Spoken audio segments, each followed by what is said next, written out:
despesas aqui que a igreja paga a luz, paga a água, tem os tributos, tem as suas contribuições, tem que honrar os seus compromissos. E essa contribuição mensal de R$100, se tocou no teu coração, oferte com alegria, que certamente Deus vai honrar esse compromisso. Amém? Todos já pegaram os seus envelopes para nós ofertarmos com alegria. Faltou eu, quero o meu também aqui. Quero estar nessa festa também. Né? Vamos colocar a nossa oferta de amor diante de Deus. Apresente aí o seu envelope e vamos orar ao Senhor com muita alegria. Louvado seja Deus. Eterno e soberano Deus, te agradecemos, Senhor, por esse privilégio, Senhor, nessa noite, de estarmos na sua casa ofertando, Senhor, para que a tua casa esteja aberta continuamente, dia e noite, Senhor, para que os teus filhos possam vir aqui voluntariamente, Senhor, prestar o culto a ti primeiramente, mas também, Senhor, que o Senhor venha continuar abençoando a vida de cada um, a vida financeira, abençoe as despensas, Senhor, que não venha faltar o pão de cada dia. Senhor da glória, abençoe a nossa saúde, renova as nossas forças, Senhor da glória, aumente a nossa fé, Senhor, e que a tua provisão diária, Senhor, assim como nós acordamos todos os dias e respiramos esse ar, Senhor, que nós possamos também ter esse compromisso contigo de contribuir voluntariamente com a tua obra, meu Senhor. Continue abençoando a vida de cada um, Senhor, nessa noite, abrindo porta de emprego, Senhor. Abra as janelas do céu para o teu povo, meu Senhor da glória, aqueles que com sinceridade de coração, Senhor, com voluntariedade, com alegria, te ofertam nessa noite. Muito obrigado por tudo, continua abençoando o teu povo, em nome de Jesus. Amém. Glória a Deus. Temos alguns avisos para fazer? Temos aviso? Quinta-feira temos aula de música. Eu falei para você, oboé, nada, né? Chofar também não. Também não. Não. Então, instrumento de sopro, você que é chegado num trompete, num clarinete, vocês vêm aqui, o pastor Paulo é o nosso professor, então você matricule-se, procure aqui o pastor Paulo na nossa congregação, e você vai sair daqui um expert, né, em instrumento de sopro, amém? Que horas começa? Às 19 horas, é isso mesmo? Precisa trazer o que para fazer a contribuição? Sua caderno de música? Então tá bom. Beleza. Mais algum aviso que nós temos que dar? A EBD. Sim, a nossa escola dominical. A nossa lição. É lição número 11. É a 12? É a 12? Amor. Amor, o fruto da maturidade. Olha, as lições da escola dominical têm sido bênção, meu irmão. Você não está vindo, você está perdendo. Aqui é o maior seminário teológico da face da terra e vai contribuir para a sua maturidade espiritual. À noite também temos um culto aqui mesmo. Domingo, 19 horas. Já está agendado, já foi confirmado. O nosso preletor internacional é o pastor Márcio Cabral. Márcio Eugênio Cabral, tem que falar o nome todo? É isso mesmo? Então, tá bom, estará aqui o nosso conferencista internacional às 19 horas. Faça-nos a visita, Rua Campo Formoso, 865, aqui em Campo Grande. Campo Maior, estou falando Campo Formoso é outra, tá vendo? Já estou profetizando. Já estou profetizando a nossa congregação lá. Né? É Campo Maior, 865. Chegou aqui na Estrada do Pré, todo mundo conhece aqui a nossa congregação. Hoje eu vim no Uber, o cara falou, eu conheço lá a sua igreja. Vim mais longe, inclusive. Cadê o pastor Paulo, que vai ministrar hoje o estudo?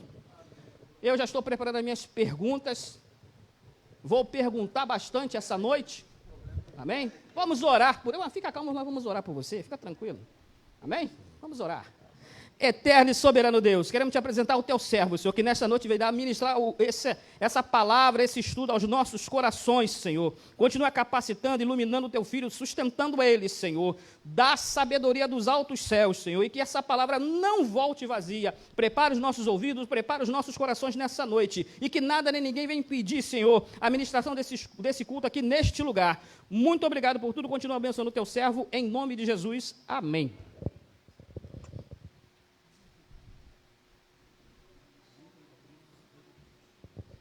Amém, glória a Deus, glória a Deus. Irmão Galdino é animado.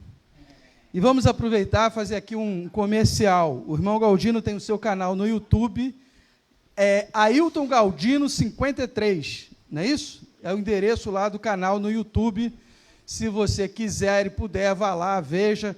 Tem pregações, ministrações, estudos, coisa boa, material bom, que a gente precisa conhecer para edificar a nossa alma. Vai botar o canal na descrição embaixo da live depois, ok? Amém? Glória a Deus. Irmãos, Joel capítulo 2, hoje, né? E eu vou contar uma coisa para vocês, cocei a cabeça para poder preparar esse estudo, só a graça. Porque falar de Joel, Joel é um livro pequeno, só 3 capítulozinhos, esse a gente só vai falar do 2º capítulo, mas, gente, é um capítulo riquíssimo, é um livro riquíssimo, não só o capítulo 2, o capítulo 1, o capítulo 3 também, riquíssimos em informações, riquíssimos em cultura mesmo para a gente, vai falar sobre muita coisa boa, e é uma responsabilidade, dá aquele friozinho aqui na espinha. Joel capítulo 2, a gente vai fazer uma leitura, eu fiz uma divisão aqui em 3 tópicos, a gente vai falar no primeiro tópico, do verso 1 ao verso 11, depois do verso 12 ao 27, do 28 ao 32, fazer dessa forma.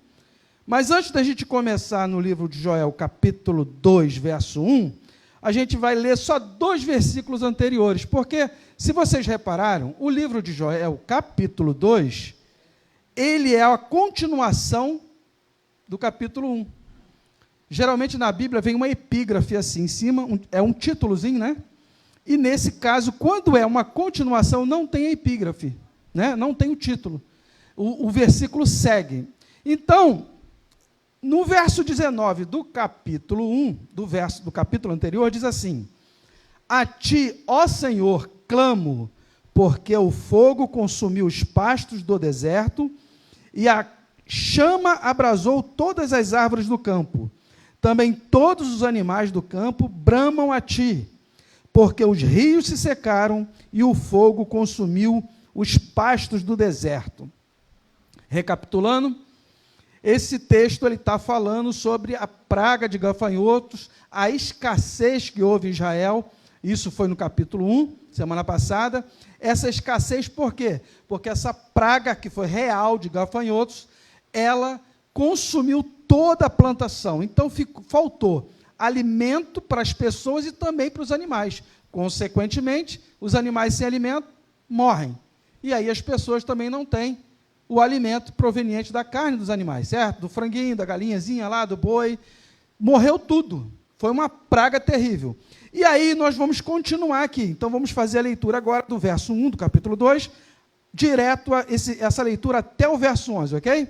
Depois a gente volta para ir falando tópico, versículo a versículo.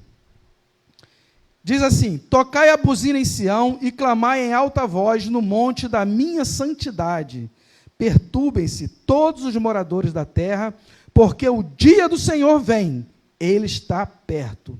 Dia de trevas e de tristeza, dia de nuvens e de trevas espessas, como a alva espalhada sobre os montes, povo grande e poderoso, qual desde o tempo antigo nunca houve, nem depois dele haverá, pelos anos adiante, de geração em geração. Diante dele um fogo consome, e atrás dele uma chama abrasa. A terra diante dele é como o jardim do Éden, mas atrás dele um desolado deserto. Sim, nada lhe escapará. O seu parecer é como o parecer de cavalos, e correrão como cavaleiros, como o estrondo de carros sobre os cumes dos montes. Irão eles saltando, com o ruído da chama de fogo que consome e apragana, como um povo poderoso ordenado para o combate. Diante dele temerão os povos, todos os rostos são como tisnadura da panela, como valentes correrão, como homens de guerra subirão aos muros, e irá cada um nos seus caminhos, e não se desviarão da sua fileira. Ninguém apertará o seu irmão, irá cada um pelo seu carreiro, toda a mesma espada se arremessarão e não serão feridos. Irão pela cidade, correrão pelos muros, subirão as casas, pelas janelas, entrarão como ladrão. Diante dele tremerá a terra, abalar-se-ão os céus, o sol e a lua enegrecerão, e as estrelas retirarão o seu resplendor. E o Senhor levantará a sua voz diante do seu exército, porque muitíssimos são os seus arraiais, porque poderoso é, executando a sua palavra, porque o dia do Senhor é grande e muito terrível, e quem o poderá sofrer? Nossa, que palavra, né? Tremenda. Claro, nas versões, em outras versões pode ter uma palavra um pouquinho diferente, mas o sentido aqui é que Deus deu para Joel uma visão, uma profecia, e ele está relatando essa profecia. Aqui é um chamado ao clamor, ao avivamento. Porque no capítulo 1, ele relatou de fatos reais, realmente aconteceu. Como aconteceu com o povo lá no Egito, só que foi para os egípcios, aquelas pragas, né? 10 pragas. Vocês lembram que nas 10 pragas também tinha praga de gafanhoto? Pois bem, da mesma forma que aconteceu no Egito, agora está acontecendo em Israel. Só que agora não é contra o inimigo de Israel, no caso lá foi o Egito. Aqui é contra o próprio povo de Israel. Por quê? Desobediência, idolatria, se afastar de Deus, não dar crédito à palavra de Deus, não dar crédito ao que a gente aprendeu desde pequeno, aos bons costumes, a tratar bem as pessoas, amar o próximo como a ti mesmo, a Deus sobre todas as coisas. Não, hoje é cada um por si e Deus por todos. E é isso que estava também acontecendo naquela época. E veio a praga, veio essa praga terrível, e agora ele está relatando uma outra situação. Por quê? Porque aí vai ter uma iminente invasão aí, o povo vai ser invadido pelos seus inimigos, e vão levar todo mundo cativo. O que acontece? Deus está mandando o profeta pronunciar essa profecia para que eles se arrependam, para que eles voltem. Olha, Deus é longânimo e benigno em amor, sempre foi, é e sempre será. Mesmo que o povo mereça castigo, mesmo que o povo mereça uma punição pelos seus erros, por exemplo, você vai lá e comete um crime, você vai pagar pelo seu crime diante da justiça, mas Deus tem misericórdia de você. A gente não pode escapar da punição, porque é a lei da semeadura, e Deus é justo. Se você cometeu um crime, se você assassinou, roubou, você vai pagar diante da justiça humana, mas diante de Deus, Ele perdoa. Ele te perdoa, por quê? O pecador vai a Ele, se arrepende, e Ele é infinitamente poderoso e amoroso para perdoar. Então aqui, antes de vir a invasão, já passaram por uma tribulação lá no capítulo 1, real, e agora vão passar por outra. Então, é um chamado ao clamor, para ter um novo avivamento. A gente já ouviu muito falar sobre avivamento nos dias atuais, e desde a década de 70 a gente escuta isso. Eu acho até que antes já vinha falando sobre avivamento, e teve vários avivamentos. E aí as pessoas falam, avivamento aonde? Lá na Assembleia de Deus? Lá na Church? Lá na Batista? Lá na... Avivamento, o Espírito Santo, ele não escolhe uma denominação para mover um avivamento. O avivamento é para a igreja, e a igreja somos nós. Deus está querendo promover um avivamento aqui no povo de Israel. E hoje em dia, a mesma coisa, é um avivamento nos corações daqueles que o buscam em espírito e em verdade, não em denominações, não em lideranças, mas em pessoas, na igreja de Cristo. A liderança é a igreja de Cristo? A liderança tem que ser avivada. A liderança não é a igreja de Cristo, está fazendo uma liderança errada. Ele que se conserte primeiro. E entre nesse processo do avivamento. Então aí, esse alerta que Joel estava fazendo para o povo, aqui no verso 2, ele vai ter uma referência, a gente tem uma referência aqui, muito forte, lá em Isaías 24.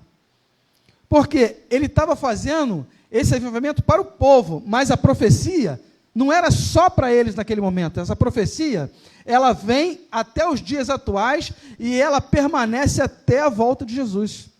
Porque esse avivamento, que estava sendo pronunciado por Joel, nós vamos ver mais na frente, já é um prenúncio do que aconteceu lá em Atos dos Apóstolos, capítulo 2, ok? Então vamos lá, Isaías 24, verso 22, olha só o que diz. E serão amontoados como presos em uma masmorra, e serão encarcerados em um cárcere, e serão visitados depois de muitos dias. Ele estava profetizando sobre a invasão que teria naquele povo e que eles seriam levados cativos. Por quê? Desobediência. A mesma profecia feita aqui por Isaías. Só que esse cativeiro deles foi um cativeiro real. Mas a gente viu que ao longo dos anos, Israel, os judeus, porque depois dividiu, né? Israel, Reino do Norte, Judá, Reino do Sul, e aí dividiu. Tanto é que os judeus, derivação de judeus, palavra veio de Judá. E aí a gente vê o Holocausto agora há pouco tempo, porque coisa de 100 anos atrás, em relação a esse fato descrito por Joel, que já passa quase 2.500 anos dessa profecia. Então, o povo de Israel, o povo judeu, vem passando por perseguição ao longo da história. Eles estão sendo oprimidos, sendo massacrados. Por quê? Porque não reconhece que Jesus é o Filho de Deus. Porque não reconhece essas profecias, que nos últimos dias derramarei do meu Espírito. Então, Joel está profetizando para o povo, conclamando que eles venham ao arrependimento. Por quê? Porque vai vir o grande e terrível dia do Senhor.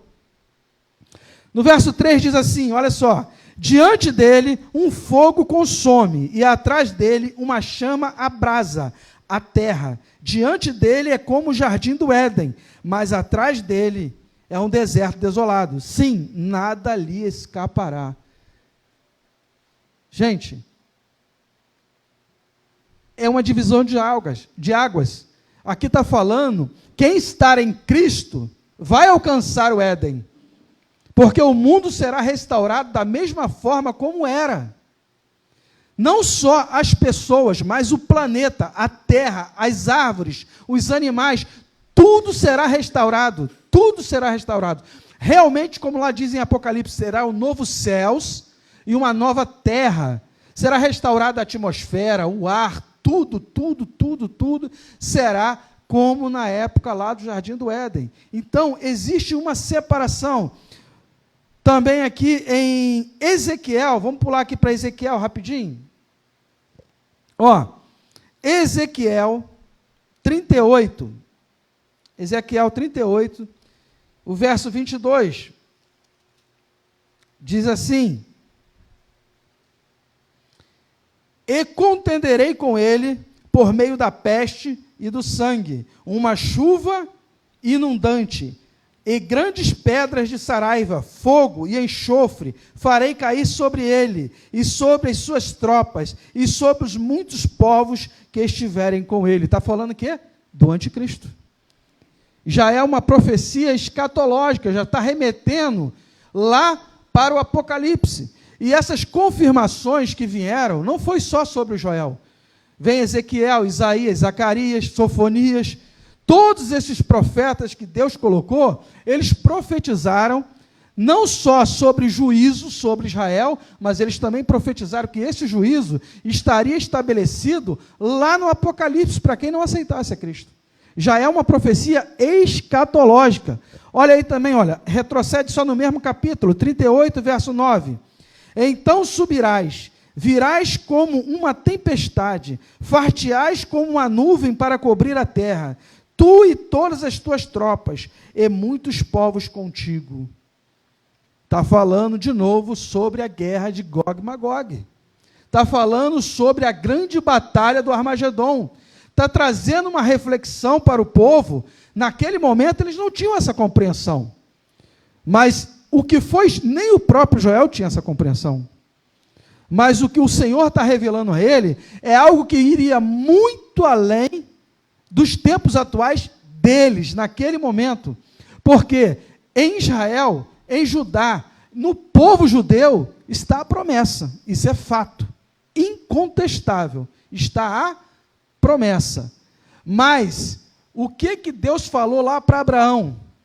Em ti serão benditas todas as nações. Então a promessa de que o Redentor viria para esmagar a cabeça da serpente, que já está prenunciado lá no Gênesis, desde a queda do homem, está retratado lá pela promessa a Abraão. Em ti serão benditas todas as nações. Ou seja, vai vir um Salvador, que vai salvar todo o povo, além dos judeus.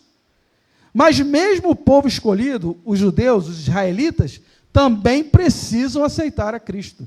Por isso, em que esse avivamento é algo que foi naquela época, mas continua durante todos os séculos até hoje. E esse avivamento é desde a época de Nabucodonosor.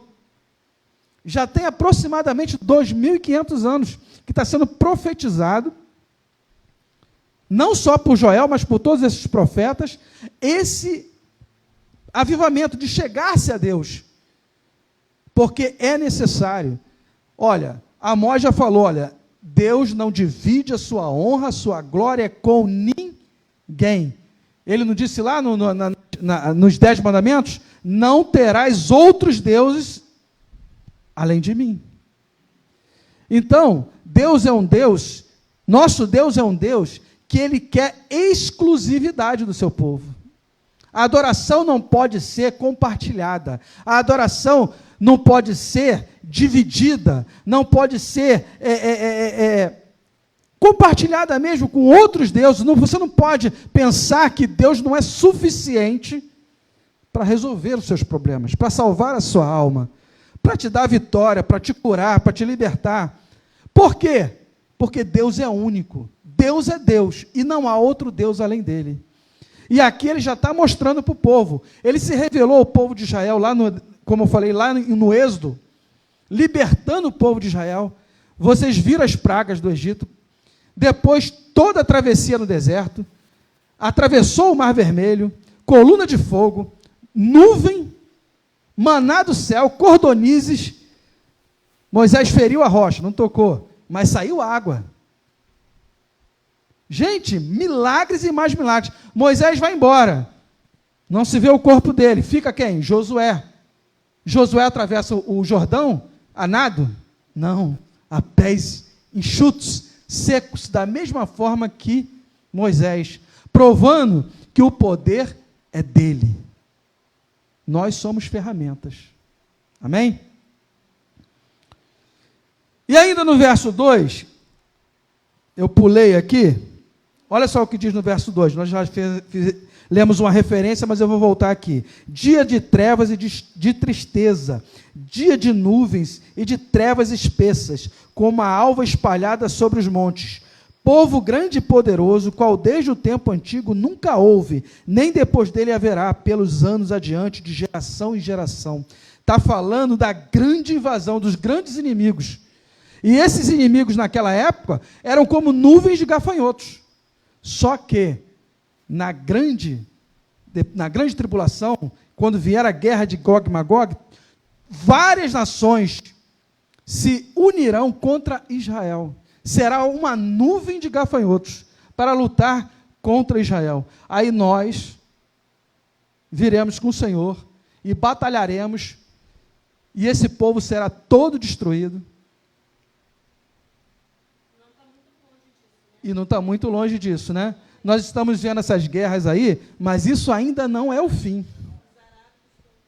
Ainda não é o fim, é o prenúncio do fim.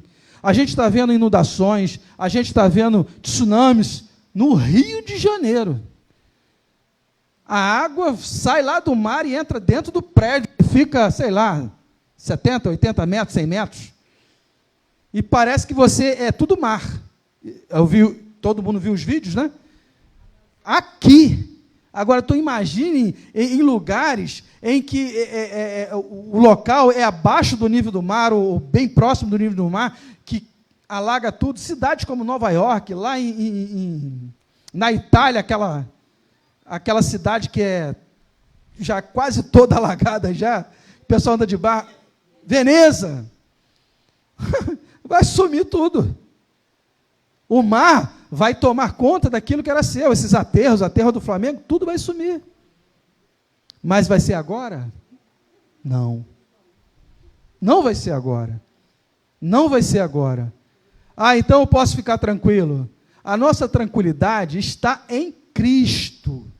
Esse é o ponto. O medo da grande tribulação, o medo do fim, não do fim do mundo, mas do arrebatamento da igreja, da grande tribulação, do milênio, da guerra de Gog e Magog, da destruição total de Satanás e seus asséculas, da inserção de todos esses demônios no inferno por toda a eternidade, e a gente reinando com Cristo na glória, um novo céu e uma nova terra.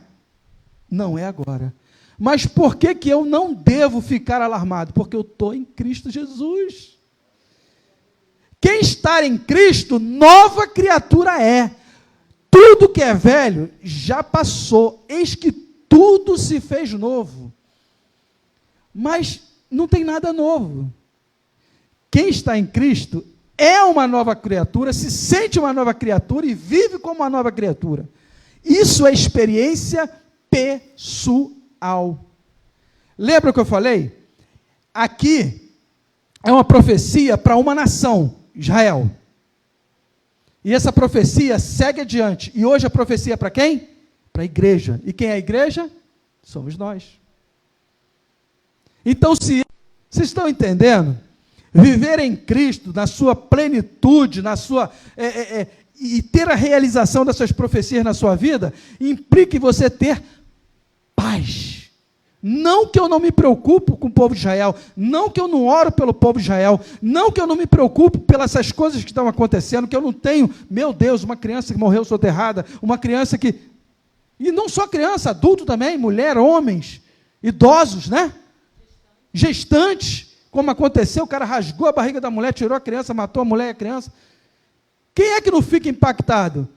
Claro, sou um ser humano irracional. Tenho empatia com o meu semelhante, mas isso não é o fim. Esse é o ponto.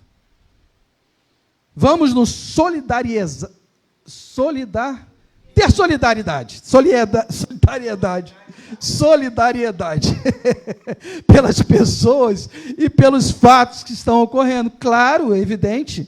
Vamos orar, sim. Se a gente pode fazer alguma coisa, ajudar, dar dinheiro, sei lá, faça. Se não pode, ore. Tranquilo, mas não ter essa preocupação dentro de você, achando que é o fim, porque não é. Justo. O amor, pelo amor de muitos se esfriar, não é isso? Vamos lá em Mateus. Não, antes de Mateus, Apocalipse. Vamos direto para Apocalipse. Apocalipse capítulo 20. Só o verso 7. Não, do 7 ao 10. Perdão.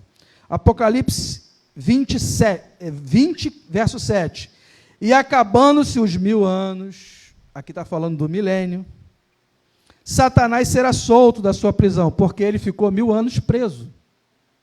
1000 anos preso.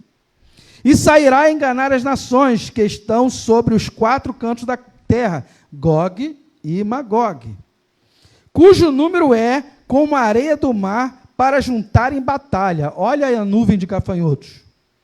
e subirá sobre a largura da terra e cercará o arraial dos santos e a cidade amada, mas desceu fogo do céu e os devorou. E o diabo que os enganava foi lançado no lago de fogo e enxofre, onde está a besta e o falso profeta, e de dia e de noite serão atormentados para todo sempre. Isso aqui já é o fim.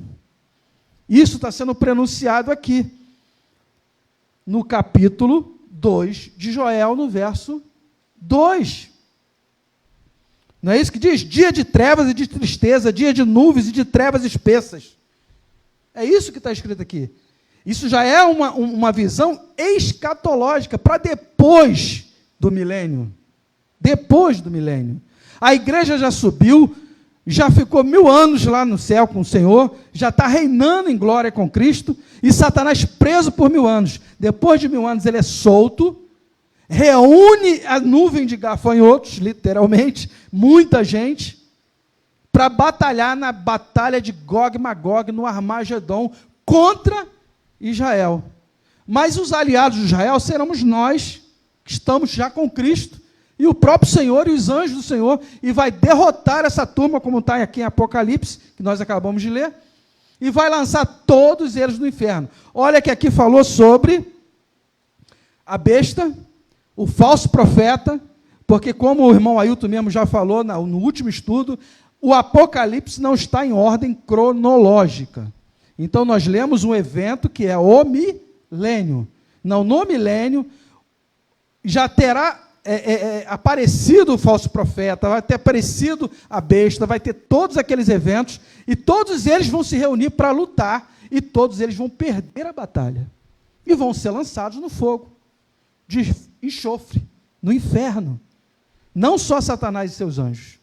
Então, nós precisamos entender o seguinte, aqui Joel está dizendo o seguinte, vem para um avivamento real, vocês que, para o futuro, fiquem e provem um avivamento real, porque vai ter luta, vai ter batalha, mas a vitória é certa. Está entendendo? É a mesma coisa que você vai lá para o campo de futebol, vai jogar a sua partida lá com o outro time, já sabendo que vai ganhar. É marmelada. Não. Nesse caso aqui não é marmelada, é porque a vitória já é certa. O outro time, ele vai tentar até agir e reagir, mas não vou conseguir fazer nada. Estão entendendo o ponto? O ponto é, nós precisamos ter paz e tranquilidade e simplesmente crer em Cristo Jesus, aceitar a palavra de Deus como regra de fé e verdade e fazer a vontade dele. E qual é a vontade dele? 2 mandamentos. Ama a Deus sobre todas as coisas. Vocês estão amando a Deus. Quem está procurando estudar a palavra, aprender um pouco mais da palavra, gente, eu não sou professor. Eu não sou catedrático, expert, eu não sou filósofo, para falar para você que eu estou te ensinando o capítulo 2 de Joel. Não, estou compartilhando, porque o professor aqui é o Espírito Santo. Estou compartilhando com vocês, e estou aprendendo também. Por isso que eu falei, a gente sofre, dá uma dorzinha aqui na espinha, porque não é fácil você falar da palavra de Deus. E é por isso que eu estou dizendo para você, nós precisamos realmente exercitar a nossa fé e usar a palavra como bússola real. Fazendo isso, você pode ficar tranquilo. O mundo não vai acabar, eu já falei, o mundo não vai acabar as coisas. O mundo será renovado. Vai vir uma bola de fogo, vai destruir o planeta. Não é isso não que vai acontecer. Vai ter uma terceira guerra mundial, vai detonar, vai virar uma poeira cósmica. Não é isso que vai acontecer. A gente está falando sobre o fim das coisas existentes e sobre o fim daquilo que você pensa que é real.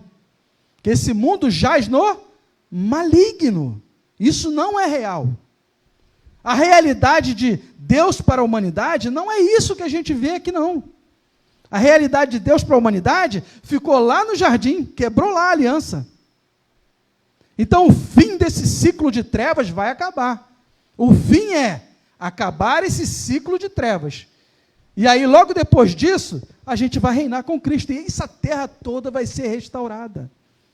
Todas as coisas serão restauradas. Eu estou frisando isso para que as pessoas entendam que a palavra de Deus nunca disse e nunca vai dizer que tudo vai ser destruído. Não. O mal vai ser aniquilado. O mal vai ser destruído. As potestades, a dor, a mágoa, a tristeza. Lá não vai haver mais pranto, mais dor. O texto diz que o próprio Deus vai recolher as nossas lágrimas. E que Ele recolhe. É o Espírito Santo que nos consola diante das adversidades, diante das frustrações. Quando a gente fica frustrado, quem é que tira a gente dessa frustração, desse marasmo? É o Espírito Santo de Deus. Você ouve uma palavra do pastor Márcio, da pastora Luciana, você ouve uma palavra do irmão Ailton, ou de qualquer uma outra pessoa, de ânimo, mas quem inspirou essa palavra? O Espírito Santo. Tudo é para Ele, tudo é por Ele. Amém? Agora nós vamos lá para Mateus 24.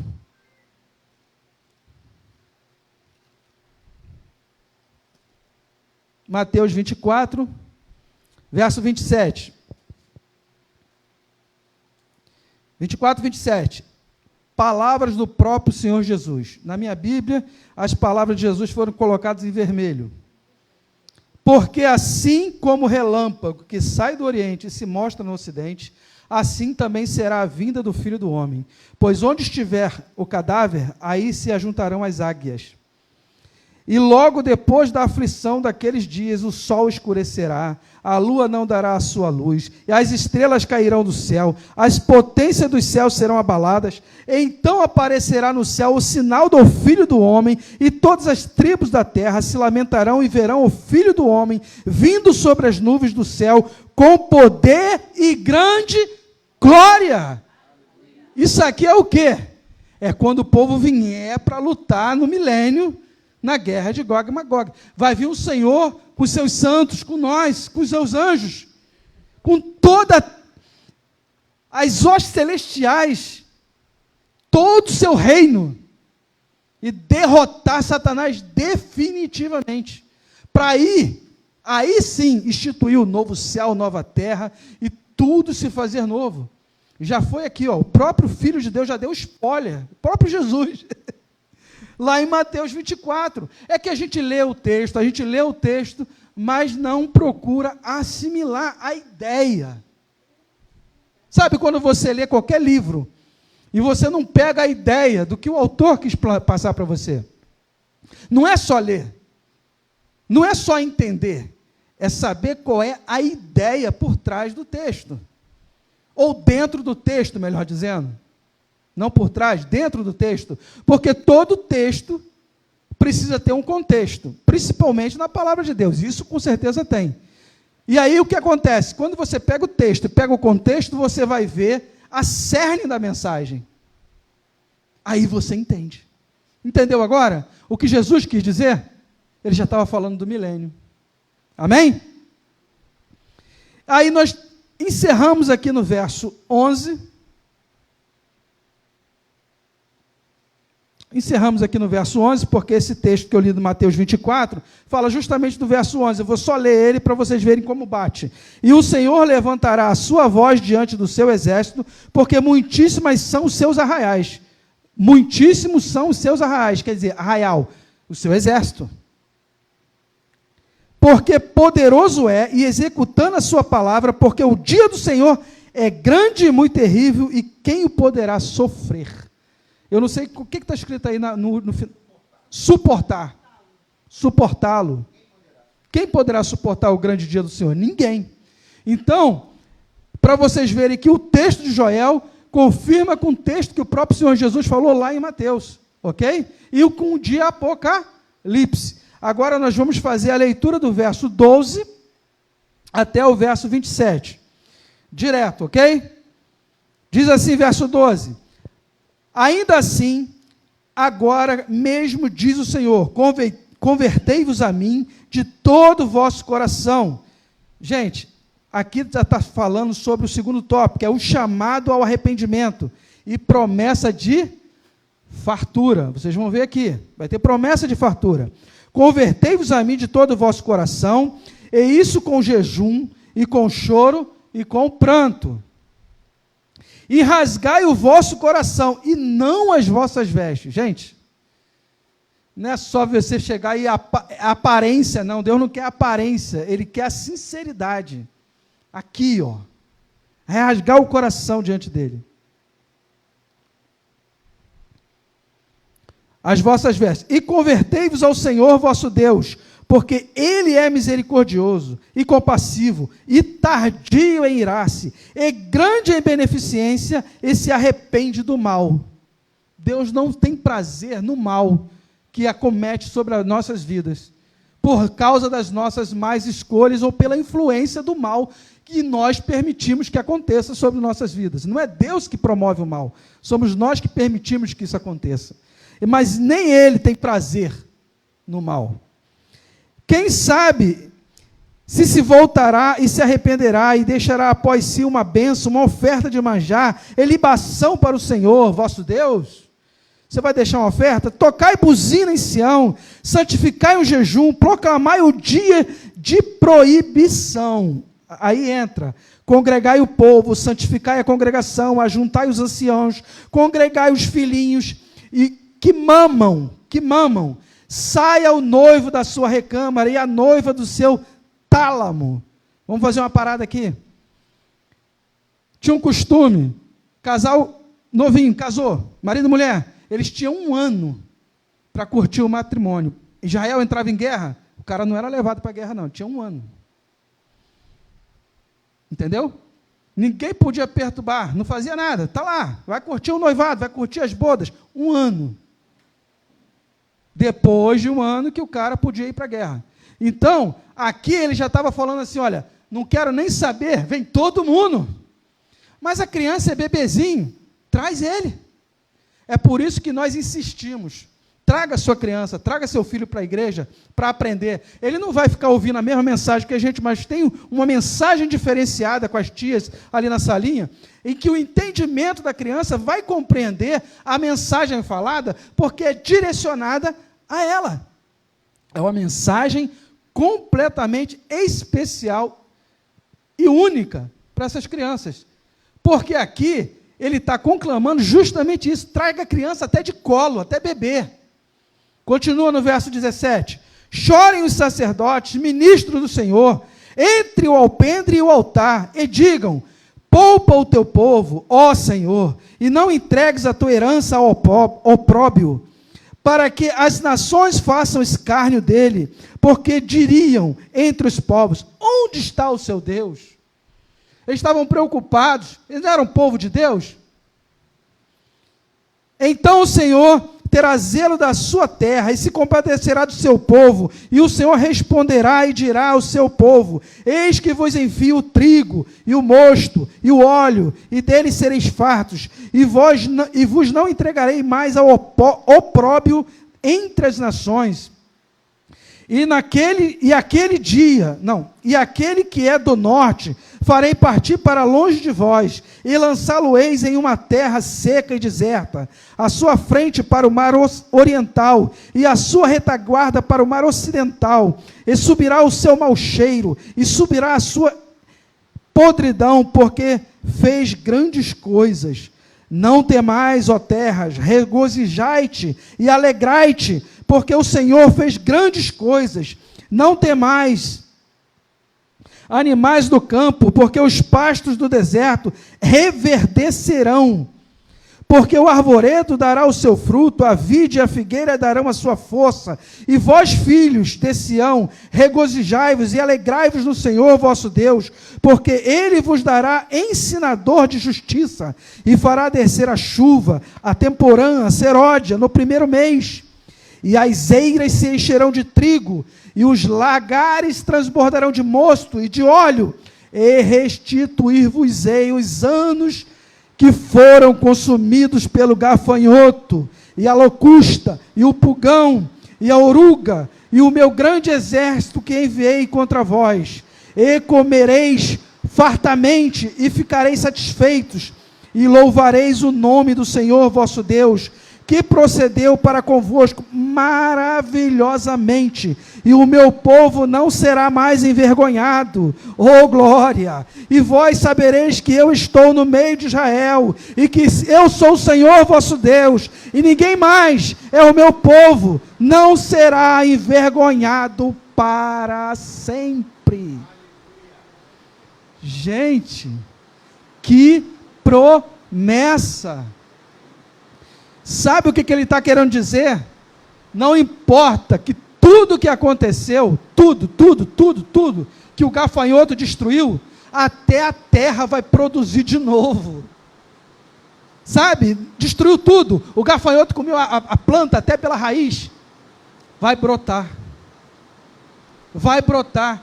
E com uma força estrondosa. O fruto será mais viçoso. O gado, as aves, todo o mantimento, está falando de mosto, está falando de óleo, está falando de prosperidade. Em meio à sequidão, em meio ao deserto, Deus florescerá a sua vida.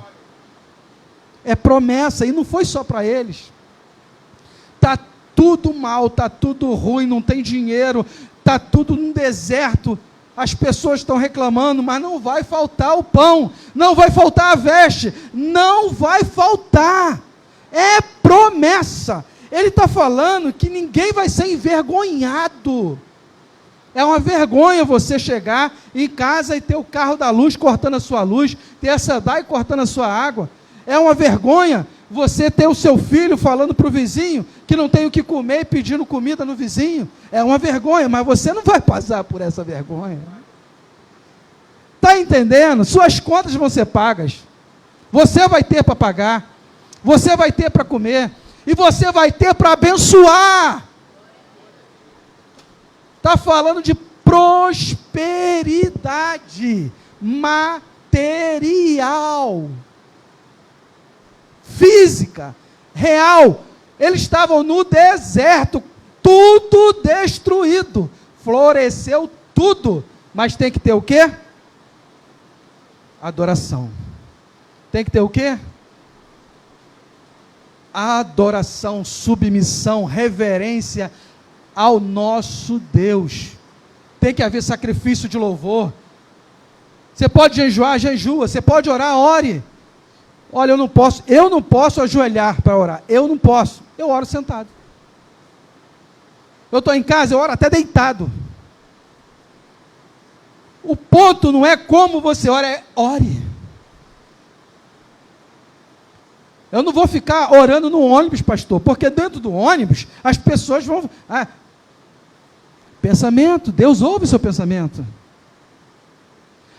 É falta de reverência orar de olho aberto. Não é não, ore. Ore, tempo e fora de tempo. Hoje estávamos falando à tarde, na casa da minha cunhada, sobre fora de tempo. O que seria clamar a Deus e orar a Deus em fora de tempo? Quer ver um exemplo bem claro sobre isso? Você está no carro, dirigindo, e você ora, e você canta, e você ouve a mensagem, está fora do tempo, você está mas teu ouvido está ali. A irmã está em casa fazendo comida, bota o louvor, bota a mensagem, e continua fazendo, está fora do tempo. O tempo não era para aquilo, o tempo é para fazer a comida, mas você está adorando fora do tempo. Você está entendendo? É realmente buscar a Deus na sua plenitude, no seu âmago, é tudo que tem fôlego. Salmo 150. Tudo que tem fôlego, louve ao Senhor. E aí determina, louvai ao Senhor. Enfatiza, exclama, com veemência. E o que é louvar a Deus? É cantar. Não, gente. Louvar a Deus é orar, louvar a Deus é cantar, louvar a Deus é estudar, louvar a Deus é fazer o bem, louvar a Deus é você amar o próximo como a ti mesmo, louvar a Deus é vir para a igreja, louvar a Deus é arrumar a igreja, louvar a Deus. É tudo que você faz para Ele. Porque o que você faz para você é para você. E até o que você faz para você tem que louvar a Deus. Nós não falamos na escola dominical? Se você me der um presente porque é meu aniversário, quem ganhou o presente? Eu. Quem vai usufruir do presente? Eu. Mas o que eu preciso fazer? Toda honra, toda glória seja ao Senhor, porque Ele me deu a vida. E mais uma oportunidade de fazer um aniversário. Está entendendo? Se até Ele que me deu saúde, me deu a vida, então a honra é dele. O presente é meu, mas a honra é dele. Tributar a Deus, honra por tudo. Nossa, eu ganho bem. Não me falta nada. Por quê? Deus me deu um bom emprego. Por quê? Deus me prosperou. É Deus, é para Ele, é por Ele. Vamos lá?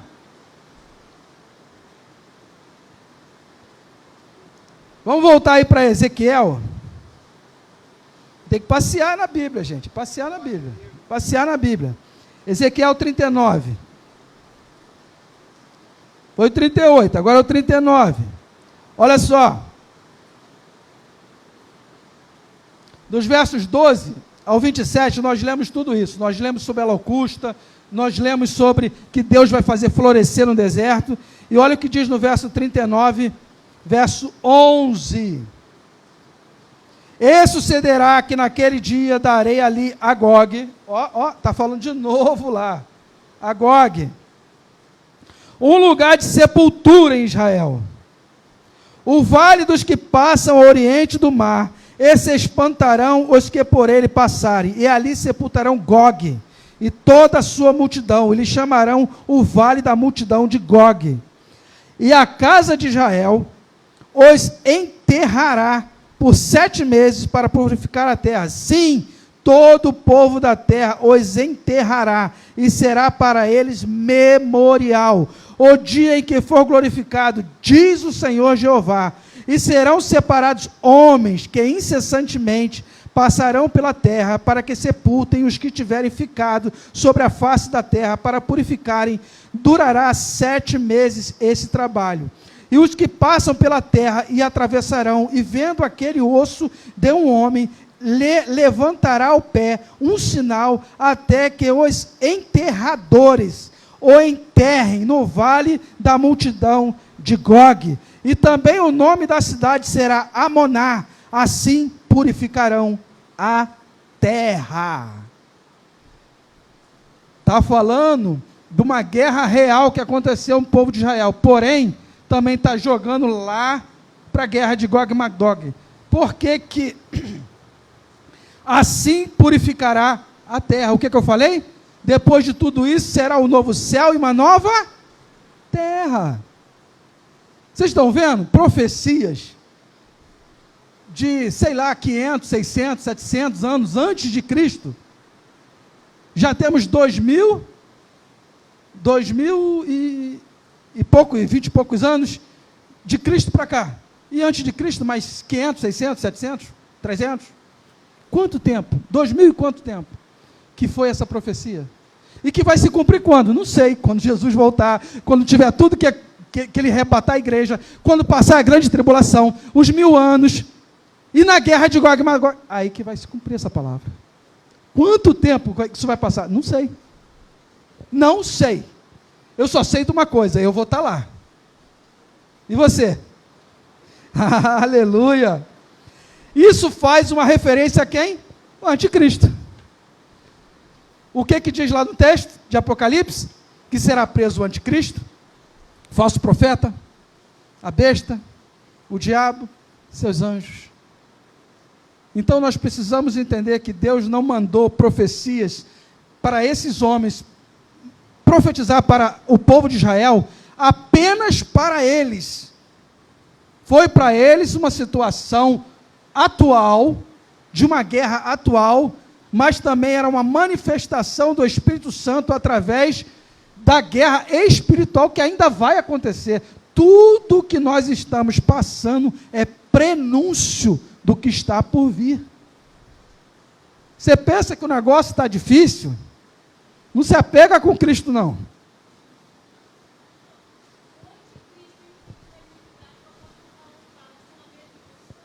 O anticristo?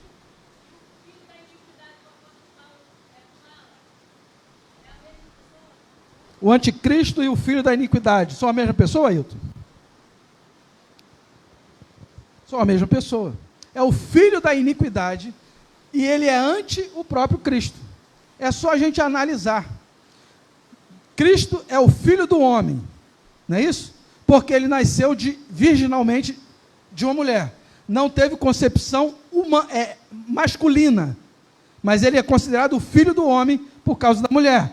E precisava ser filho de mulher para ele ter o direito de morrer na cruz por nós. Porque se por um homem entrou o pecado no mundo, por um homem também vai sair. E o que é o anticristo? Ele vai fazer tudo parecido, mas ao contrário de Cristo. Ele vai pegar e vai falar, olha, você vem, me segue que você vai ser salvo. Mas na verdade, não. O texto lá de Apocalipse, lembra? Que ele fala que ele sairá depois de 1000 anos e convencerá. Não é isso que diz o texto? Que a gente leu? Ele vai convencer as pessoas. Ele vai dizer, eu sou o Cristo. E vai convencer a lutar contra Israel. Aí vai vir o Cristo, o Senhor Jesus Cristo, e vai lutar contra ele com todos aqueles que seguiram ele. É simples assim. A batalha de Gog e Magog, Apocalipse 19. Apocalipse 19, 19. Olha só o que diz Apocalipse 19, 19. E vi a besta, e os reis da terra, e os seus exércitos reunidos para fazerem guerra àquele que estava assentado sobre o cavalo e o seu exército. Esse cavalo, esse cavaleiro e esse exército é Jesus Cristo. Está entendendo? Ele se levantou para fazer guerra contra o próprio Senhor Jesus Cristo. Mas ele convenceu aquelas nações que ele era o Cristo. O diabo, ele veio roubar, matar, destruir, ele veio mentir, enganar, e se possível até os Então entenda, gente, a real verdade é a palavra de Deus. As pessoas falam, a Bíblia contém a palavra de Deus. Não, a Bíblia é a palavra de Deus. O livro A, o livro B, o livro C contém a ideia do escritor Paulo, Marcos, João. Ele contém a ideia do escritor. Qualquer livro contém a ideia do escritor. A Bíblia é a palavra de Deus revelada. A última revelação para toda a humanidade. Nós estamos falando de várias profecias. E todas essas profecias estão escritas na Bíblia. Essa é a revelação. Por isso que a Bíblia por si só se explica. A Bíblia é autossuficiente para ensinar, explicar, redarguir, corrigir os nossos erros. E de toda a humanidade. Não existe sombra nem variação de dúvida dentro da palavra, porque ela não contém a ideia de Deus. Ela é a palavra de Deus. E a gente vê isso claramente em Mateus, quando Jesus é levado ao deserto, isso não está nem aqui no meu esboço, para ser tentado pelo diabo. O diabo tentou ele em 3 situações, usando a palavra de Deus, e ele rebateu o diabo não com o poder dele, mas com a palavra de Deus. Porque a palavra de Deus é poder, não tem, ela é poder.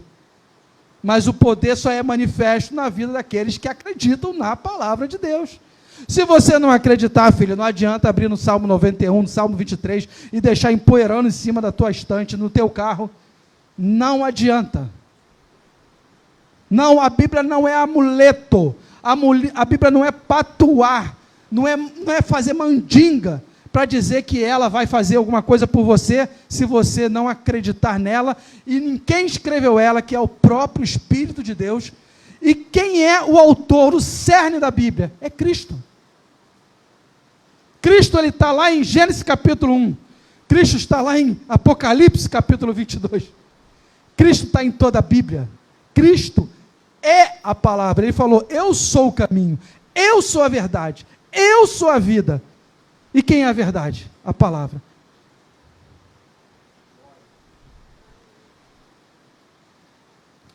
A gente volta aqui para o verso 23, da onde a gente estava lendo.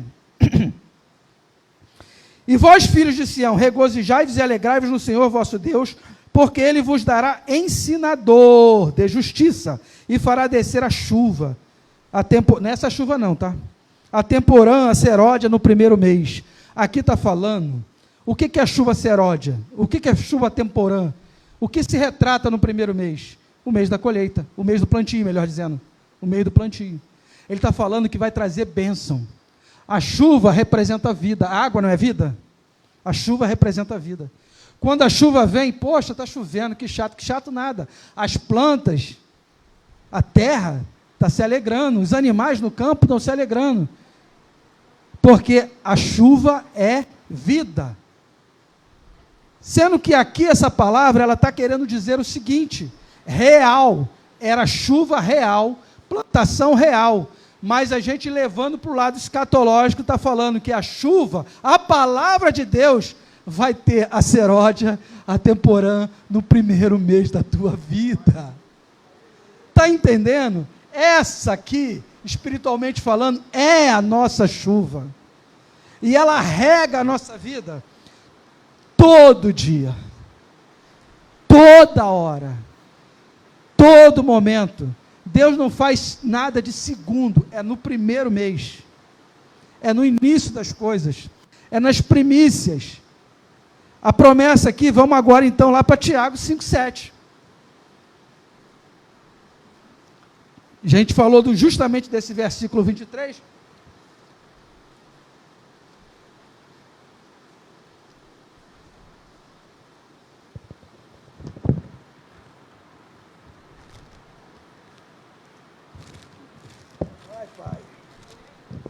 Tiago 5, verso 7.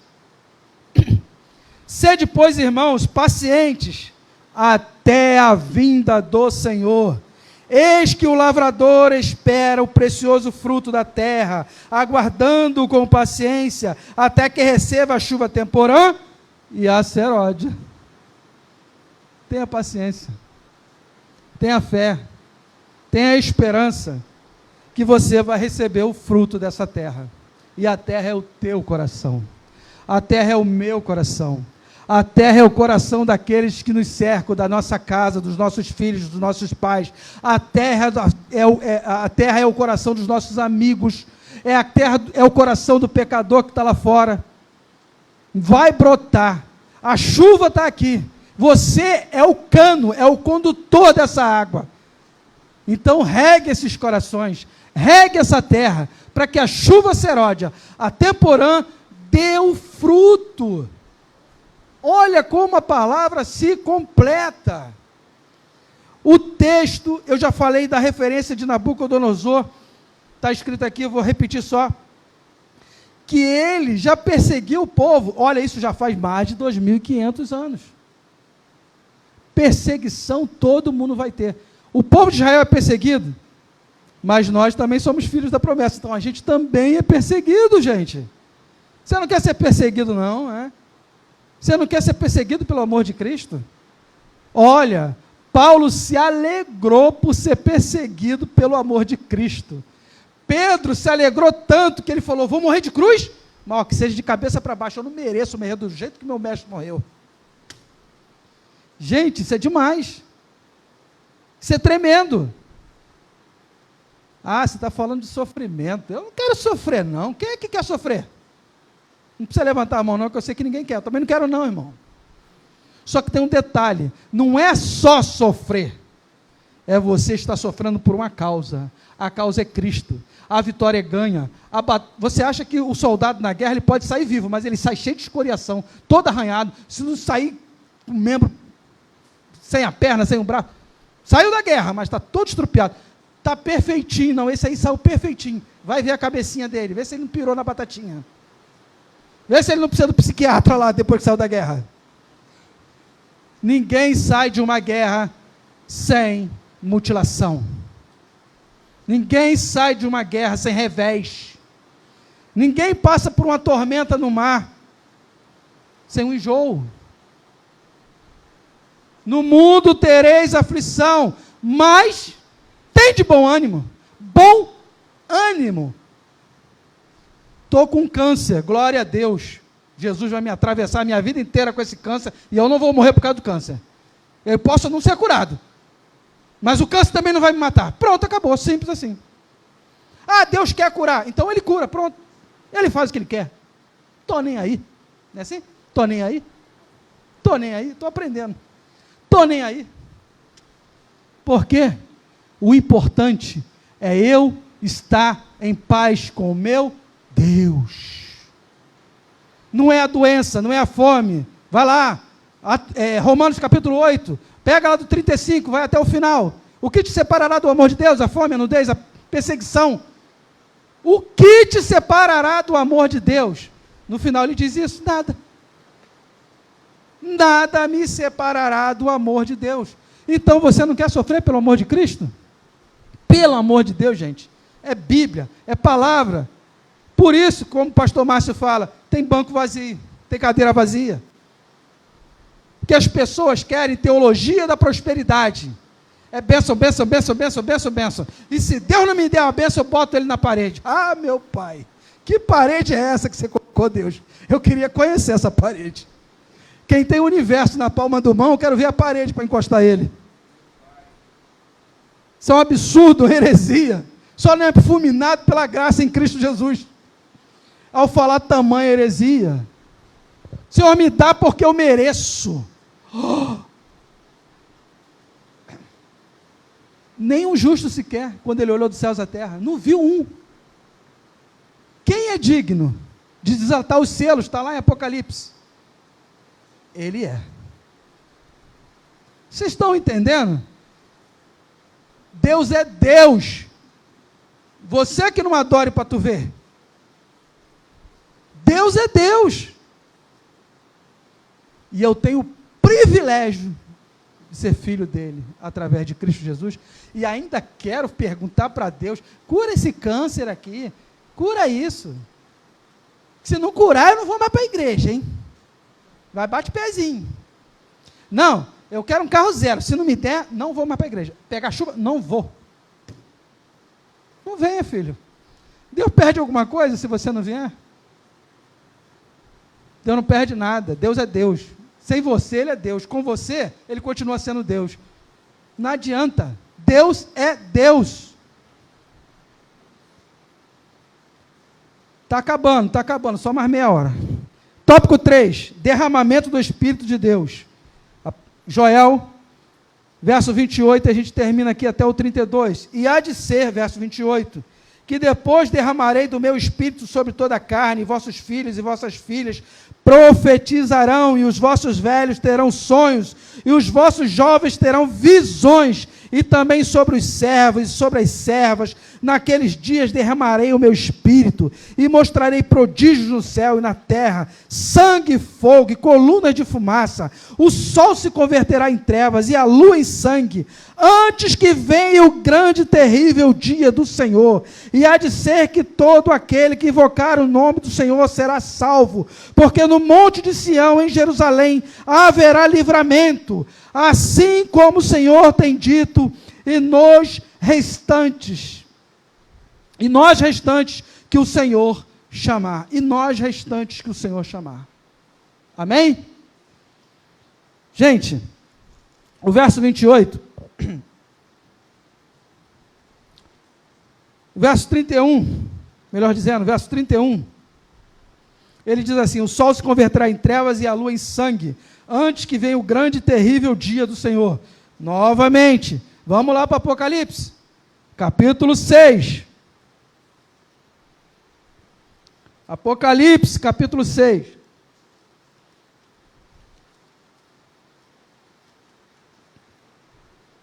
Verso 12.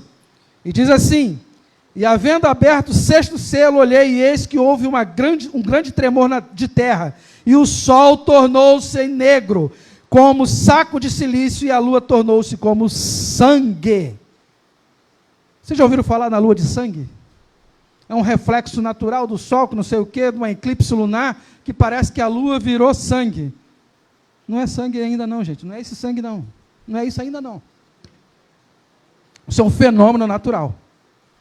Ou um fenômeno natural que foi provocado por causa da contaminação, de toda a poluição que tem. Não importa, sei que é um fenômeno, entre aspas, até natural. Mas não é essa a lua de sangue que está prevendo aqui em Joel, prevendo aqui em Apocalipse. Isso vai acontecer no grande e terrível dia do Senhor. O mundo vai acabar. Gente, o mundo não vai acabar. O que vai acabar é o mal. E todas as pessoas que contribuíram para esse mal, todos os demônios, esses vão acabar parando no inferno. E nós vamos reinar nesse mundo transformado. Ponha isso na sua cabeça. Entenda. A palavra de Deus, ela é real. Nós precisamos entender. Olha só, no verso 32, lê aí, de novo. E há de ser que todo aquele que invocar o nome do Senhor será todo aquele. Está entendendo? Porque no monte de Sião, em Jerusalém, haverá livramento. O povo não vai se reunir para lutar lá? Mas quem se arrepender ainda vai ter livramento. Como o Senhor tem dito, e nós restantes, que o Senhor chamar. Nós que o Senhor chamar. Aqui está sendo bem específico. Nós restantes, que o Senhor chamar. Ou que o Senhor chamou. Ele está falando para os dias atuais dele, gente. Entendeu? Por isso que o verbo está no presente. Chamar. Nós restantes que o Senhor chamar. Mas agora, escatologicamente, que o Senhor chamar em todas as eras, até Cristo voltar. É simples de entender. Se a mensagem de Joel, e tanto natural, ou seja, para os dias dele, como escatológica, o chamar aqui não é só no tempo atual dele, presente, mas é um chamar até Cristo voltar. Está entendendo?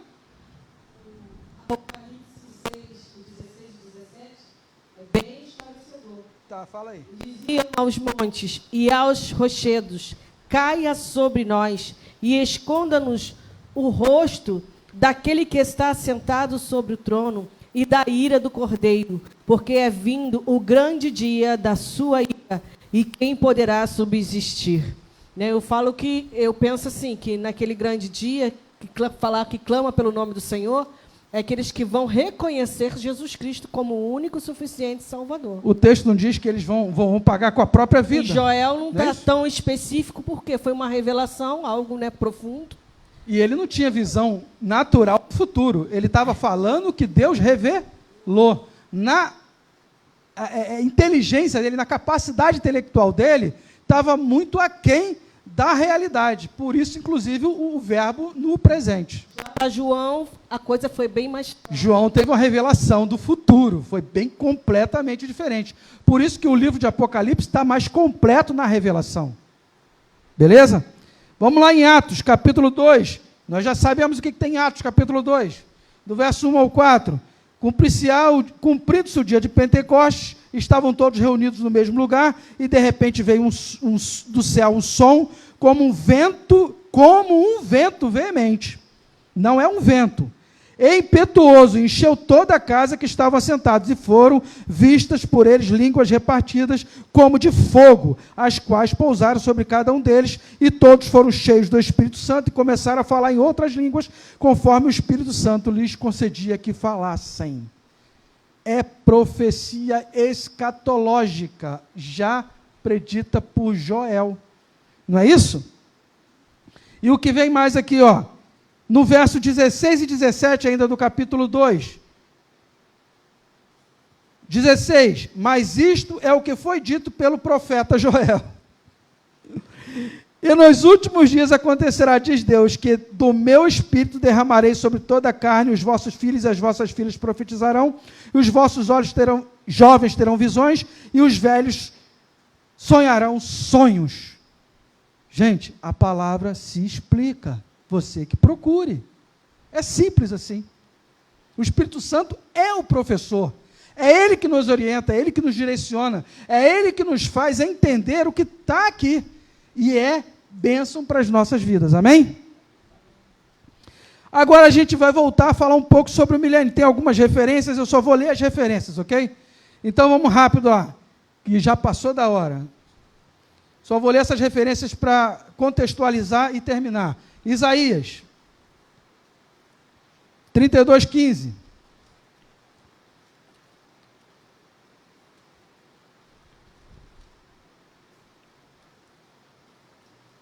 Isaías 32:15 diz assim: até que se derrame sobre nós o Espírito lá do alto, então o deserto se tornará em campo fértil, e o campo fértil será reputado por um bosque.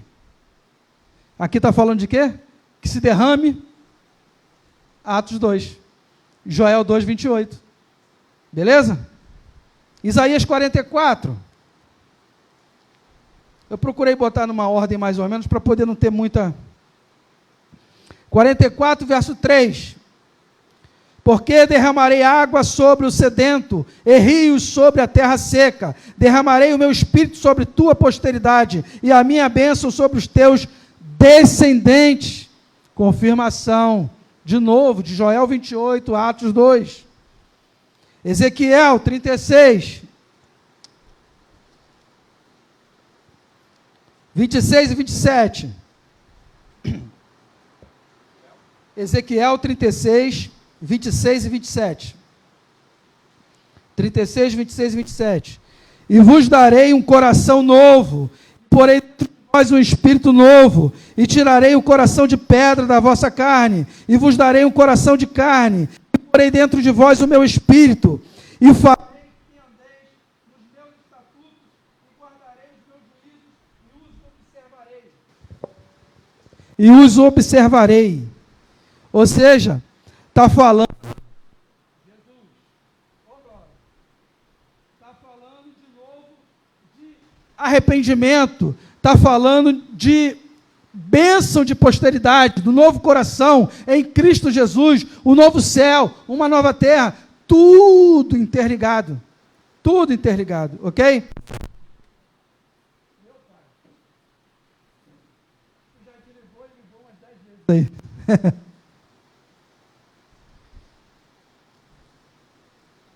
Amém? Só mais duas referências, para terminar. Ezequiel 39, só pula aí uma página ou duas. 39 e 29. Nem esconderei mais a minha face deles, quando eu houver derramado meu espírito sobre a casa de Israel, diz o Senhor Jeová. Derramar o espírito sobre a casa de Israel. Já está jogando lá para o milênio. E Zacarias 12:10. Zacarias 12, verso 10, e a gente fecha aqui. Zacarias 12:10. E sobre a casa de Davi, e sobre os habitantes de Jerusalém, derramarei o espírito de graça e de súplica, e olharão para mim, a quem transpassaram,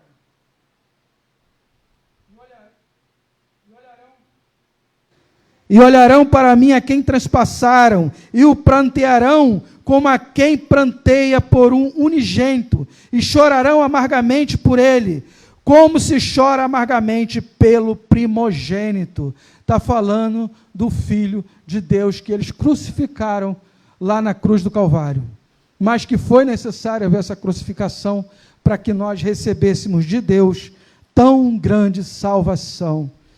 Essa é a profecia de Joel, capítulo 2. Amém?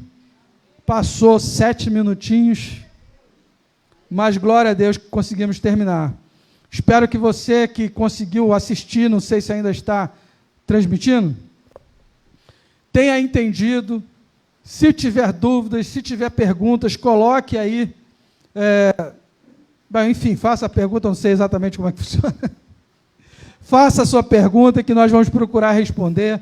Procure assistir, e estudar, principalmente, estudar a palavra de Deus, para você ter uma real compreensão e não ficar sendo levado por vento de doutrina e heresia, para pessoas que colocam em programas sociais como Facebook, Kawaii, não sei, TikTok, e coloca um monte de coisa, tragédia, isso, aquilo, outro, e fica espalhando medo e terror no coração das pessoas, dizendo que é a Bíblia se cumprindo. Claro e evidente que a Bíblia está se cumprindo, Mas ainda não é o grande e terrível dia do Senhor. Ainda está por vir. Ainda há tempo de se arrepender e converter o seu coração a Cristo. Deus te abençoe em nome de Jesus.